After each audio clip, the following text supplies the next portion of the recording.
بسم اللہ الرحمن الرحیم۔ السلام علیکم ناظرین، میں طارق اسماعیل ساگر آپ کی خدمت میں گلگت بلتستان کے انتخابات کے حوالے سے کچھ گزارشات لے کے حاضر ہوا ہوں۔ ناظرین کرام، گلگت اور بلتستان کے غیور، غیرت مند اور اپنی زمین کا کھا کے اپنی زمین کا حق ادا کرنے والے پاکستان کی بہادر حیدران یونٹ کے MLI کے وہ جوان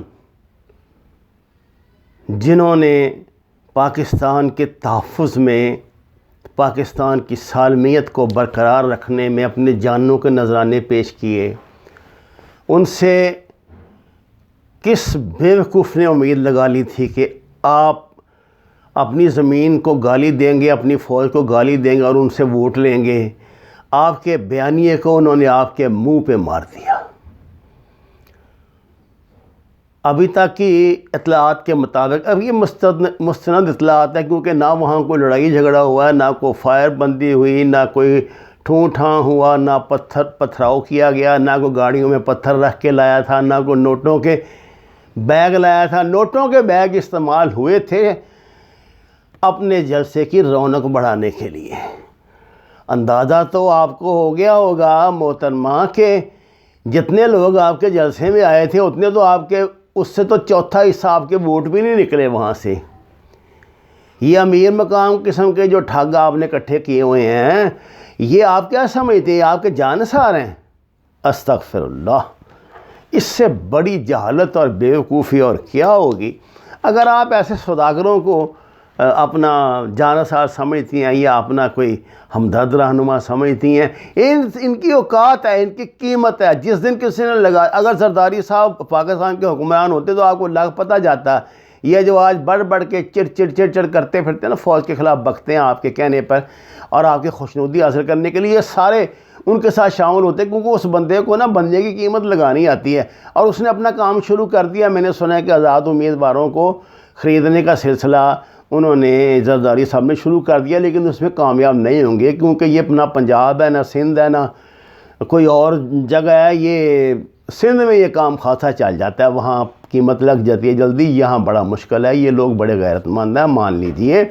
یہ اپنی مرضی سے پاکستان کے ساتھ شامل ہوئے تھے، انہوں نے مہاراجہ کے خلاف بغاوت کی تھی، اس کی فوجوں سے لڑائی کی تھی اور اس کو بلتستان کو پاکستان کا حصہ بنایا تھا۔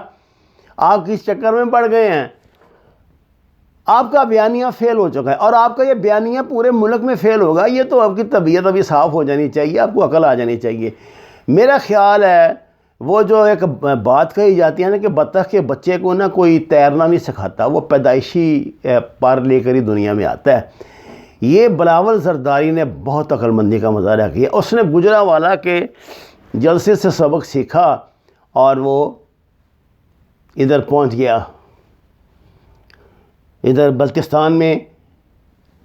اس بندے نے وہاں جا کے پہلے جلسے میں کیا بیان دیا؟ انہوں نے کہا کہ مجھے امید نہیں تھی کہ میاں صاحب اس طرح فوج کا نام لے کے اس کو گالیاں دیں گے۔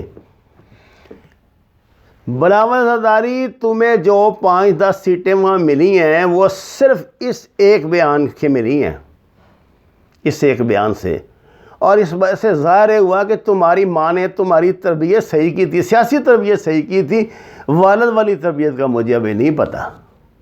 انہوں نے تمہاری صحیح سیاسی تربیت کی تھی اور تم نے یہ کچھ سیٹیں وہاں پہ حاصل کر لیں۔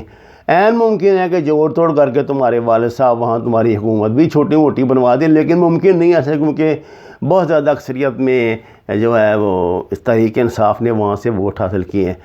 ناظرین کرام، میں نے آپ کو کہا تھا یہ ہائی برڈ وار ہے، یہ 5th جنریشن وار کا زمانہ ہے۔ یہاں جو دکھائی دیتا ہے وہ ہوتا نہیں ہے۔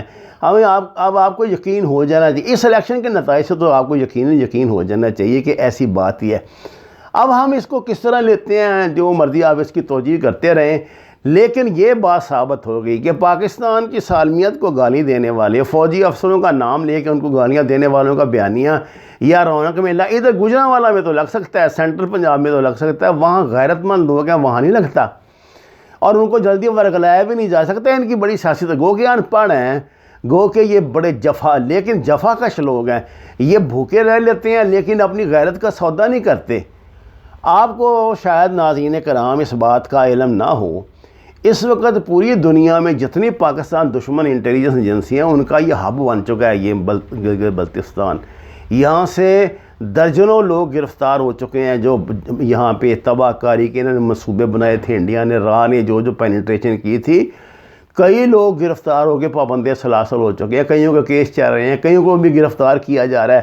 یہاں پہ انہوں نے دہشت گردی کا بھی ڈرامہ کیا تھا، دہشت گردی بھی کروائی تھی، لیکن اللہ نے اس علاقے کی اب ایسی اہمیت بنا دی ہے کہ یہاں کے جو غیور اور جفاکش لوگ ہیں ان کو خود بخود رنگ لگ جائیں گے۔ جب یہاں سے یہ سلسلہ شروع ہوگا نا، ادھر تک پہنچے گا سی پی سی کا، تو ان کے لیے بڑا روزگار ہوگا، بڑے باہمت لوگ ہیں۔ یہ بہت بنیادی بات یہ ہوتی ہے کہ غیرت ہے بڑی شان، جہان تگ و دو میں پہناتی ہے درویش کو تاج سر دارا۔ اگر جس قوم میں غیرت آ جائے اس قوم کو پھر سب کچھ مل جایا کرتا ہے، اور انہیں ملے گا انشاءاللہ تعالی۔ بہرحال میں نے آپ سے صرف یہ عرض کرنا تھا کہ محترمہ کو جو جوتے یہاں پہ پڑے ہیں، اس کے بعد وہ سوچتی تو ہوگی۔